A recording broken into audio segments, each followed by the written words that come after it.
Hey folks, welcome to the Small Tech Podcast by FMI Creative. Today we're going to be talking about frameworks, and specifically we're going to be talking about web development, mobile app development frameworks. Okay, so before we dive into it, I think we really need to define what is a framework. And again, specifically software development, web, mobile app development frameworks. And there's a few different things that kind of fit into this category. But basically, we're talking about code that provides a base for a variety of functionality that you can generally expect to need in a web or mobile application. This often means stuff like authentication, a way to generate an API, maybe a way to generate a front end, and usually like a workflow for making all of those things happen and figuring out how they work together. Often these are split into different little sections, and they might actually be cobbled together from existing open source tools. They just give you a nice way of working with them all together. If you enjoy our content, please like and subscribe on YouTube. Go give us a rating, a 5-star rating, hopefully. It's really, really helpful for us. Also, if you have anything that you would like to talk about and you want to hop on the podcast with me, that would be awesome too. You can reach out at raphael@fmicreative.ca, and I'd love to have you on. So why would you use a framework? It seems obvious to those of us who have done this before, but for a lot of new developers, they don't know that frameworks exist, and they dive right into just building all kinds of stuff from scratch. So why should they use a framework, or why should any of us use a framework? The first thing that comes to mind for me is speed. If you have a bunch of tools that are already pieced together, and there's nice documentation on how to use them together, then you're going to save a lot of time. That stuff is already built, it's organized, you just use it. So speed. Speed is a big one. Another thing that I find is when you're using a framework, you're forced to be more consistent, and that's helpful on a team. If you don't use a framework, it's easier for different people to write code in their own way. A lot of frameworks will sort of force you to write things the way that they expect things to be written. And so it makes it easier for different developers on your team to move between different modules, different components that they're working on, and understand what other team members are writing. The last thing that really sticks out to me is support. And sometimes that might mean paid support. There are frameworks out there that will give you help in exchange for money. But the other thing is a lot of really great frameworks have really big communities built up around them. And so you can just go onto a forum or a Discord and ask a question, and somebody who is part of that community will be happy to help. But the other side of that too is when you have big communities, there's lots of people writing stuff about these frameworks and how to do things, and they've encountered the bugs. And so if there is an issue, you can be almost certain that someone else has already had it and it's already documented and they've explained how to fix it or how to work around it. Let's talk about some examples of frameworks. Some of the ones that are really popular out there that you may have heard of, even if you're not a developer, are Ruby on Rails, Django, and Laravel. Rails is a Ruby framework. It has been around for a really long time and got really popular, I feel like in the sort of late 2000s, which is also when Django started to become quite popular.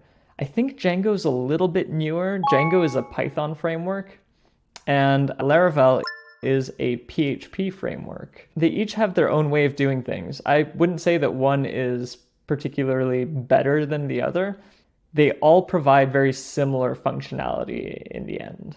One of the considerations might be what other things you want to do outside of the framework context that might be easier to do in Python, Ruby, or PHP. Python, for example, is commonly used for machine learning and AI. So if you're going to build a web app that also relies on AI stuff, then it might be practical to use a framework like Django. Okay, next I'm going to talk about things that aren't exactly frameworks, but provide a lot of the functionality of a framework. These are backends as a service. So when we think about frameworks like Rails, Django, and Laravel, they allow you to do a few different things that are quite common in app development, which is they help you manage authentication, reading and writing data from a database, and creating the user interface on top of that data. Now, backends as a service do most of that without the UI. So they just give you a way to interact with data as an authenticated user, and that's it. So you usually need another framework or another tool to build your user interface separately from them. So the backends that I am not necessarily super familiar with, but at least somewhat familiar with, are Supabase, Pocketbase, AppWrite, and Firebase. Now, I have only used Supabase and Firebase personally, and they're pretty similar products in many ways. The main difference is that Supabase is open source and you can host it on your own machines, whereas Firebase is a closed source SaaS product offered by Google. So if you're going to use a backend as a service, you're going to need some separate way to build your front end. And that's where front-end frameworks come in. Some of the ones that I'm familiar with are Angular, Next, and Expo. Expo is for building mobile apps. Angular and Next are for building web apps. They give you a lot of stuff out of the box, primarily around routing, so figuring out which URL will show which page. Expo will do that with mobile app screens. They'll do a lot of other stuff around caching and data management and how you interact with your backend as a service or your API or whatever. I think it's kind of up to you to just choose one that feels right for you, because in the end, most of them can do pretty much the same thing. Okay, finally, I am going to talk about what we are calling a deep stack framework. And that's because it's our own product, the Chewy stack. The thing that's different about the Chewy stack is that if you want to deploy a Django app or a Supabase app or a next.js app, those all need to be configured for the place that you're going to host them. So if you're going to host Django, you'll need to make sure you know how to deploy to AWS or DigitalOcean or Heroku or Fly or any other solution out there. You'll have to do the same for Supabase or with Next or Angular. Each of these things requires a lot of work to sort of configure to make them play nice with different parts of your digital product. The thing that we think is special and the reason we built Chewy is it's kind of like a framework of frameworks. So it ties together backend tooling to build on top of your database and manage authentication. So we've got different components for that are open source tools. One is called Hasura, the other one is called Ori, and a front end built on next.js and Expo. But the secret sauce behind Chewy is that we make it dead simple to connect all of those things and to get them up and running in a developer's machine.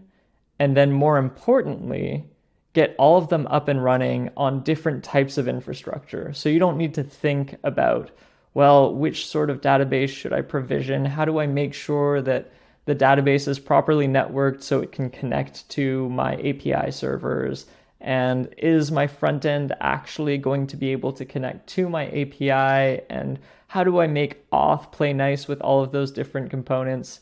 We just take care of that for you. So you can say, Chewy deploy to staging, and we'll provision a staging environment for you. Or Chewy deploy to production, and we'll deploy to production and manage those servers and configurations for you. So that's the promise that we are trying to deliver on with the Chewy stack. We want to make it easier for people to build scalable, complex products without having to put in a ton of work just to configure things and get servers up and running. Alrighty, well, thanks for listening, folks. If you enjoy this stuff, please, please, please like, subscribe on YouTube, subscribe to the podcast in your favorite podcast app. Leave us a review. We'd love to hear what you think, and we'd love to have you on the podcast if you are interested in talking about this stuff. Also, make sure to sign up for our newsletter, where we will be sending you tons of great info about how to build small tech products. It's going to be videos, blog posts, any podcast episodes you might have missed, and plenty of other stuff. So go to smalltechpodcast.com and you'll see a little newsletter button at the top there, and you can use that to subscribe. So that's it for this week's episode. We all want to do some good in the world out there, folks, so go build something good. See ya.